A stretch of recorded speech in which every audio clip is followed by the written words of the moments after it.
യേശുക്രിസ്തുവിനെ സമർപ്പിക്കുക. കാരണം നിങ്ങൾ വിഗ്രഹങ്ങളെ ആരാധിക്കുന്നുണ്ടെന്ന് എനിക്കറിയാം. ആ വിഗ്രഹങ്ങൾ നിങ്ങളെ രക്ഷിക്കാൻ പോകുന്നില്ല. അതിനുപുറം നിങ്ങളെ ആ ശക്തിയിൽ നിലനിർത്തുന്ന ഇരുട്ടിന്റെ ശക്തികളെ ഞാൻ കാണും. എന്നാൽ കർത്താവ് പറയുന്നത്, നിങ്ങളുടെ സമയം കഴിഞ്ഞു എന്ന് നിങ്ങളോട് പറയാൻ കർത്താവായ യേശു എന്നോട് പറയുന്നു എന്നാണ്. നിങ്ങളുടെ സമയം കഴിഞ്ഞു. അതിനാൽ ഇന്ത്യയിൽ ഒരു പുതിയ പ്രധാനമന്ത്രി നിങ്ങളെ മാറ്റിസ്ഥാപിക്കുന്നത് ഞാൻ കാണും.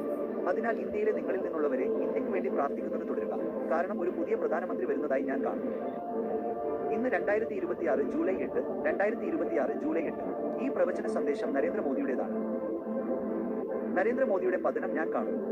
അദ്ദേഹം താഴെയിറങ്ങുന്നതും അദ്ദേഹത്തിന് പകരം ഒരു മികച്ച നേതാവിനെ നിയമിക്കുന്നതും ഞാൻ കാണും. നരേന്ദ്രമോദിയുടെ ഭരണത്തിന് കീഴിൽ ക്രിസ്ത്യാനികൾ വീണ്ടും പീഡനം അനുഭവിച്ചിട്ടുണ്ട്. ഇന്ത്യയിൽ ക്രിസ്ത്യാനികൾ വളരെയധികം കഷ്ടപ്പെട്ടിട്ടുണ്ട്. ദൈവം ക്രിസ്ത്യാനികളുടെ നിലവിളി കേട്ടിട്ടുണ്ട്. നരേന്ദ്രമോദി, നിങ്ങൾ താഴെയിറങ്ങുന്നത് ഞാൻ കാണും. അത് അവന്റെ ഇഷ്ടമാണെന്ന് ദൈവം പറയുന്നു. അധികാരത്തിൽ നിന്ന് നിങ്ങളുടെ സമയം കഴിഞ്ഞു. അതിനാൽ നിങ്ങൾ കഠിനമായി അധികാരത്തിൽ നിന്ന് പുറത്തു വരുന്നതിനേക്കാൾ നല്ലത് രാജിവെക്കുന്നതാണ്. അതിനാൽ ഇന്ത്യക്ക് വേണ്ടി നിരന്തരം പ്രാർത്ഥിക്കുക. ഇന്ത്യയിലുള്ളവർ ഇന്ത്യക്ക് വേണ്ടി പ്രാർത്ഥിക്കുന്നത് തുടരുക. കാരണം നരേന്ദ്രമോദി താഴെയിറങ്ങുന്നത് ഞാൻ കാണും. അതിനാൽ നിങ്ങൾ സമാധാനപരമായി താഴെയിറങ്ങണമെന്ന് നരേന്ദ്രമോദി പ്രാർത്ഥിക്കുന്നു. ഇന്ത്യയിൽ നിങ്ങൾ അധികാരത്തിലുള്ളതിൽ നിങ്ങൾ ശരിയാക്കാത്ത എന്തെങ്കിലും ഉണ്ടെങ്കിൽ നിങ്ങൾ താഴെയിറങ്ങുന്നതിന് മുമ്പ് അത് ശരിയാക്കുക. നിങ്ങൾ താഴെയിറങ്ങുന്നതിന് മുമ്പ് അത് ശരിയാക്കുക. കാരണം നിങ്ങൾ താഴെയിറങ്ങുന്നതിന് മുമ്പ് കാര്യങ്ങൾ ശരിയാക്കിയില്ലെങ്കിൽ അത് വളരെ വൈകുമെന്ന് ഞാൻ കാണും. അതിനാൽ നരേന്ദ്രമോദിയെ ഞാൻ കാണും. രണ്ട് കാര്യങ്ങൾ നിങ്ങളെ പിന്തുടരുന്നത് ഞാൻ കാണും.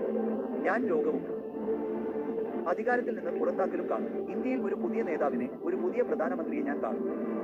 ഇന്ത്യയിൽ ഒരു പുതിയ പ്രധാനമന്ത്രി വളരെ വേഗം വരുന്നു, അധികം താമസിയാതെ. അതുകൊണ്ട് നരേന്ദ്രമോദിക്ക് മാനസാന്തരപ്പെടാനുള്ള ഒരു മുന്നറിയിപ്പാണിത്. കാര്യങ്ങൾ ശരിയാക്കാനും ഇന്ത്യ എന്ന രാജ്യത്ത് കാര്യങ്ങൾ ശരിയാക്കാൻ ക്രിസ്ത്യാനികളോട് ഇനി പക്ഷപാതം കാണിക്കാതിരിക്കാനും നരേന്ദ്രമോദിക്കുള്ള ഒരു മുന്നറിയിപ്പാണിത്.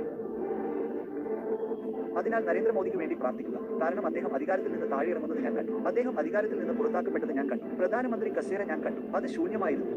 മറ്റൊരു വ്യക്തിയെ ഞാൻ കണ്ടു. ഇന്ത്യയുടെ പ്രധാനമന്ത്രി സ്ഥാനം ഏറ്റെടുക്കുന്നത് ഞാൻ കണ്ടു. അദ്ദേഹം ഉടൻ വരുന്നു. ആ വ്യക്തി നരേന്ദ്രമോദിയേക്കാൾ പ്രായം കുറഞ്ഞവനായിരിക്കും.